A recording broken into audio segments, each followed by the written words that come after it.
Hola, ¿cómo va eso? Soy FJ García y estoy aquí otra vez delante de la estantería esta, como cuando hice la retrospectiva de X-Men, esta vez para hablaros de una franquicia mágica. En ella aparece un troll, aunque solamente en la primera película, y también aparece un niño llamado Harry Potter. Pero no, hoy no toca hablar de la trilogía de Troll, aunque curiosamente cumpla ambos requisitos. Hoy vamos a hablar de una saga mucho más exitosa, con unos valores de producción mucho mayores, y cuyas películas y libros han marcado a toda una generación. O a dos o a tres, porque el primer libro lleva ya pululando por este mundo unos 14 años.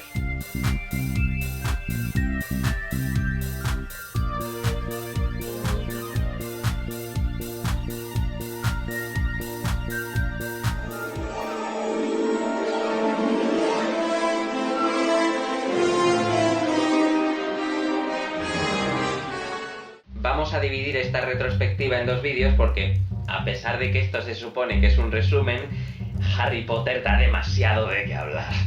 Este 15 de julio, después de mucho esperar, por fin se ha estrenado Harry Potter y las Reliquias de la Muerte parte 2, la película final de toda la franquicia de Harry Potter. Después de esta ya no va a haber más. Hay quien dice que a partir de ahora el nombre va a dejar de dar dinero. Tranquilos, encontrarán una manera de ir amortizando. Si sois tan fans como yo, seguramente ya lo habréis visto para cuando podáis ver este vídeo. Todavía recuerdo con nostalgia el primer contacto que tuve con la saga de Harry Potter.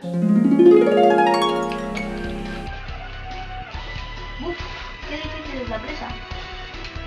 Hola, soy FJ García, pero con 10 años. Me recordaréis de cómics estúpidos como este plagio de Mortadelo y Filemón. Tía Loreto, Hola Fernando Junior, sé que te gusta mucho leer, ¿en qué lo has notado? así que te quería regalar este libro. Pertenece a una serie que está siendo muy popular en Reino Unido. Ah, ¿y cuántos hay? Ni idea, supongo que será el primero, porque no había ningún número en el lomo. ¡Qué curioso! Hi, and I'm a friend who wanted to appear in the video. No era el primero, sino el segundo libro de la serie, Harry Potter y la Cámara Secreta, pero no pasa nada porque al principio tiene una especie de resumen, aunque sí que es verdad que había algunas cosillas que me tienen un tanto confuso. No me entero de quién es Harry y de quién es Hagrid. ¿Cuál de los dos es el gigante? Después de la Cámara Secreta descubrí el primer libro, La Piedra Filosofal, donde se despejaron todas mis dudas, y ese mismo año también se publicó el tercer libro, El Prisionero de Azkaban. La autora es J.K. Rowling y dice que llevaba pensando en estos libros desde los años 80. La historia de esta escritora es bastante especial porque la mujer era bastante pobre y desdichada. Solo podía inyectarle algo de ilusión a su vida mediante el desarrollo de sus trabajos literarios. Escribía sentada en una cafetería y enviaba sus manuscritos a una editorial y a otra, y a otra, y a otra, y a otra, pero a nadie le interesaban. Curioso, ¿eh? Pronto todas esas editoriales estarían tirándose de los pelos al darse cuenta de la enorme oportunidad que acababan de perder. Al final hubo una que sí se interesó por su serie de libros sobre el joven mago y se la empezó a publicar. Y como resultado, en pocos años los libros habían conseguido tanto dinero que ya se estaba diciendo por ahí que J.K. Rowling era la mujer más rica de Inglaterra, solo después de la reina. Fue en 1997 cuando se publicó el primer libro de la serie, Harry Potter y la Piedra Filosofal. Está la versión original y está la versión en español. Y a partir de ahí, un libro cada año. En 1998, Harry Potter y la Cámara Secreta. En 1999, el tercero de los libros, Harry Potter y el Prisionero de Azkaban. Esta edición en inglés que tengo es distinta de los dos anteriores porque es la versión americana, no la británica. Y en el año 2000 el cuarto de los libros, este enorme tochazo titulado Harry Potter y el Cáliz de Fuego. La fama de los tres primeros libros fue gradual, y hay gente que no aprecia demasiado los dos primeros porque, hay que admitirlo, son un poquito infantiles, aunque son aptos para todos los públicos, incluyendo a los adultos. Pero todo el mundo estuvo de acuerdo en una cosa: gracias a ellos muchos niños que se pasaban el día jugando a la Game Boy adquirieron el hábito de la lectura. Yo aprendí realmente a disfrutar de la lectura con Harry Potter, y antes con los libros de la colección de pesadillas de R.L. Stein, y bueno, también con los libros de Manolito Gafotas de Elvira Lindo, y vale, también un poquito con los 5 de Enid Blyton. Vale, digamos que estamos en el año 2000 y la franquicia dispone de 4 novelas en su haber, 4 de los que la autora ya está diciendo que quiere hacer 7. Y ya está a punto de producirse la primera adaptación cinematográfica. Pero, ¿qué es lo que llama tanto la atención de los lectores? O sea, ¿de qué va la historia de Harry Potter? Ahora paso a contaros el argumento de las 4 primeras novelas de la saga. Os aviso, esto es zona de spoilers. Me voy a limitar a pasar solamente por encima de los puntos clave del argumento, porque si me metiera en detalle este vídeo sería más largo que la duración combinada de todas las películas de la saga, que yo estimo que son unas 20 horas, porque 2 horas y media de película, 8 películas, pues eso cae en 20 horas. Pero sí que se me van a escapar entre comillas, algunos detalles que puede que no quisierais conocer si no os habéis leído las 4 primeras novelas, o al menos os habéis visto sus adaptaciones cinematográficas. Quedáis avisados. Nos encontramos en un mundo donde existen los magos. Viven ocultos a los ojos de las personas no mágicas, a las que llaman muggles, y tienen una sociedad estructurada de una forma muy compleja, pero paralela a la nuestra. El primer capítulo del primer libro comienza la noche del 31 de octubre de 1981. Sin que nosotros los muggles nos hayamos percatado, los magos llevan luchando contra un señor oscuro llamado Voldemort durante toda la década anterior. Una lucha que ha llegado inesperada pero felizmente a su fin cuando, por lo visto, aquel que no debe ser nombrado ha intentado asesinar a un bebé llamado Harry Potter, y eso sin que sepamos cómo ha actuado en su contra y se ha desvanecido de este mundo, de momento. ¿Por qué el niño sobrevivió solo quedándose con una icónica cicatriz en la cabeza y Voldemort prácticamente se muere? Eso es un misterio durante toda la serie, hasta que en el 4.º libro se desvela, en el último acto. El bebé ha perdido a sus padres a manos del Señor Tenebroso. Le mandan a vivir a casa de sus únicos familiares, unos muggles que odian la magia y que además son bastante repelentes. Así vive los 11 primeros años de su vida, un poco maltratado por sus tíos, pero de repente empiezan a llegar un montón de cartas, un enorme montón de cartas dirigidas al pequeño Harry. Estas cartas son una invitación para que vaya a recibir clases al colegio de magia. Gran parte de estos libros es Harry Potter descubriendo de qué va esto de la magia y mirando con emoción las maravillas que les rodean. Harry descubre la historia de la cicatriz que tiene en su frente y del mago tenebroso que se la provocó, que todo el mundo supone que está muerto, pero enseguida nuestro protagonista empieza a escuchar rumores de que no, de que sigue vivo de alguna manera. Y en el clímax de este libro, de hecho, se enfrenta a lo que queda de él, cara a cara. No, Voldemort no es ese señor del turbante, sino la cara malvada que tiene insertada en la parte de atrás del cráneo.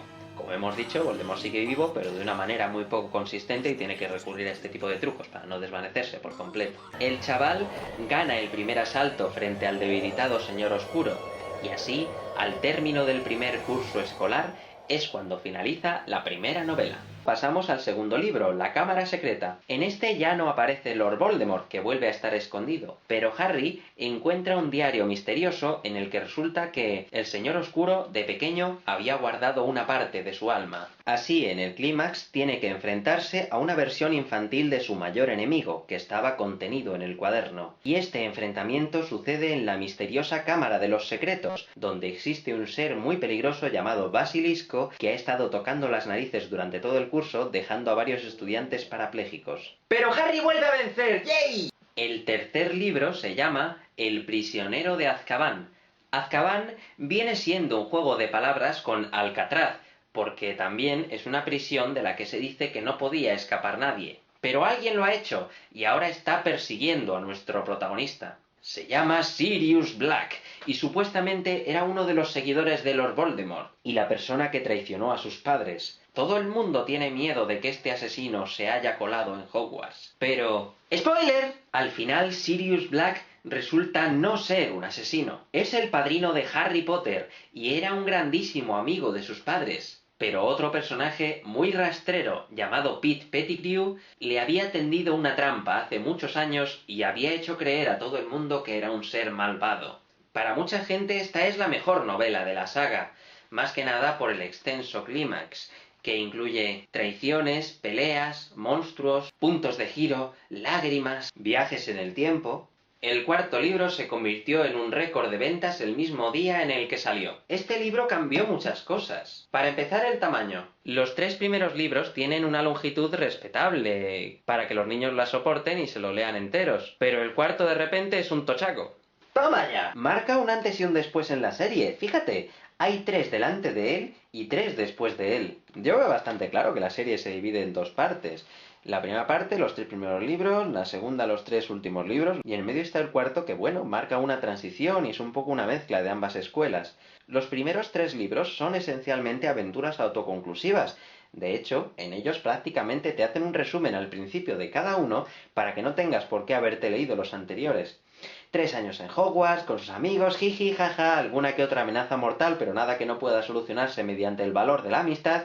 Y la razón por la que el cuarto sea más extenso es porque pasan muchas más aventuras y hay muchas más cosas que contar. Las aventuras son más o menos como las de los anteriores libros, pero al final, justo en el clímax, regresa Lord Voldemort. Y ya le hemos fastidiado. A partir de ahí las historias ya son radicalmente oscuras. En los 3 libros que quedan ya no habrá jiji jaja para nada. Los protagonistas han madurado y luchan por sobrevivir contra los asesinos. También, lamentablemente, como están en medio de la adolescencia, tienen que luchar contra sus hormonas. Esa es la parte más tediosa. Sobre todo, a partir de aquí las historias ya no serán autoconclusivas, sino que todo pasa a formar parte de una gran historia que va llevándolo todo hacia un objetivo final, el enfrentamiento definitivo entre Harry y Voldemort. ¿Pasamos ya a las películas? Al principio la autora no quería que se hiciera ninguna adaptación cinematográfica de su criatura. Ya sabéis, en las películas que se basan en novelas siempre era mejor el libro. Pero como Warner Bros. Necesitaba adaptar estas novelas porque sabía que iban a dar muchísima pasta, hicieron algo bastante raro, que fue darle muchísima capacidad de decisión a la autora. Así, J.K. Rowling tenía que dar el visto bueno para muchos de los detalles sobre la serie de películas que se iba a hacer. Incluso J.K. Rowling fue un poco caprichosa con alguno de esos detalles. Por ejemplo, insistió por activa y por pasiva que todos los actores tenían que ser británicos, todos tenían que provenir del Reino Unido.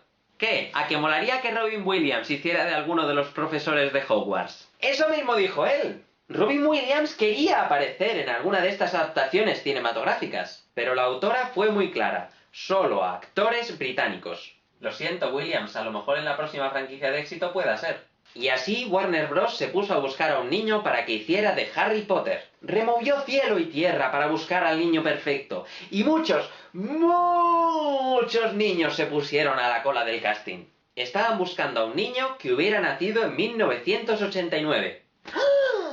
Pero que fuera inglés. Y así Warner Bros. Rompió las ilusiones de muchos niños europeos que querían hacer de Harry Potter pero que no eran ingleses. Sorry, we only allow English kids.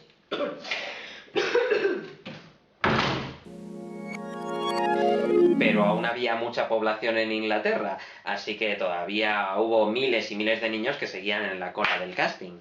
Al final, en lugar de alguno de esos niños de la cola, el productor eligió al hijo de un amigo suyo. Pero bueno, estaba bien, era un niño muy mono que estaba empezando y que resultó tener muchísimo talento después de todo. Y para sus 2 amigos más cercanos, Ron y Hermione, también escogieron a 2 actores primerizos, Rupert Grint y Emma Watson.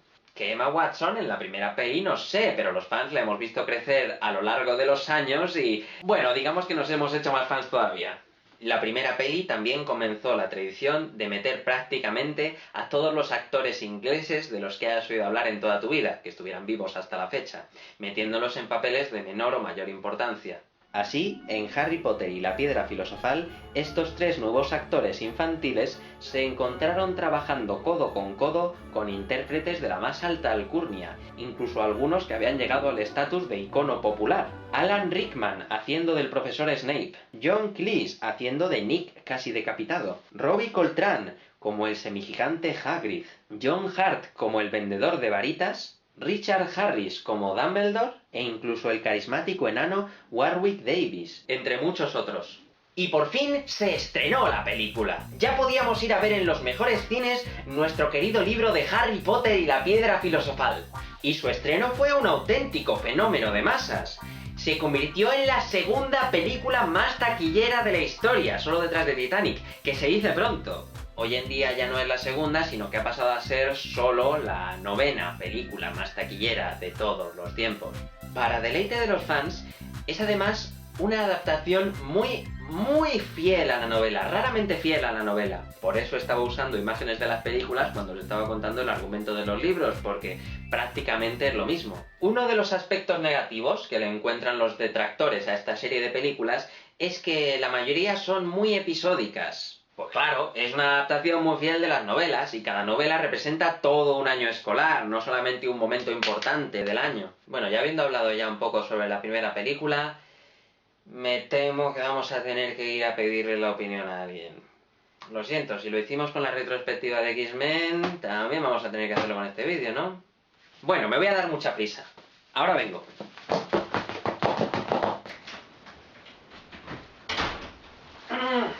Aquí está. No me acordaba de cómo llegar. ¿Usted ha visto la primera película? Sí, ¿Cuál era la primera película? la primera. ¿Vale? ¿Emma Watson le gustaba de pequeña? No, porque no soy pedófilo. ¿Y de mayor? ¿Qué opina de la piedra filosofal? Sí, es roja y bonita. ¿Le parece que es una saga para niños o para adultos? Ambos. Sobre todo, Adolescentes. ¿alguna conclusión respecto a la primera película? Pues muy... Vale, luego vuelvo. Ha sido intenso. Bueno, el caso es que gracias a este exitazo, los productores y la autora cumplieron su sueño de poder adaptar todas las novelas al cine y decidieron sacar una película al año, lo que les salió más o menos. Así que al año siguiente, en 2002, sacaron la segunda película, Harry Potter y la Cámara Secreta, que... Ah, mierda, tengo que volver con David. Ok, ya me he puesto el traje más o menos. No, la segunda película, la de la Cámara de los Secretos. Digo, la Cámara Secreta. Madura ligeramente, aunque... ¿Le parece que es más de terror? Un poquito más de terror, sí. Vale, ¿alguna conclusión respecto a la segunda película? Sí, que ya los personajes empiezan a madurar. Entiendo. Y ya estoy aquí de nuevo. Por cierto, ahora que he visto al friki este, me acabo de acordar que esta segunda película llegó con un doblaje distinto a España. Un doblaje que le encanta a cierto colaborador de nuestra web. Papá trabaja en el Ministerio de Magia, en el Departamento contra el Uso Incorrecto de Objetos Muggles. Me encantan los Muggles. Es aquí donde vamos a dividir el vídeo en dos partes. Estad atentos a la segunda, que la podréis ver en la web el próximo viernes.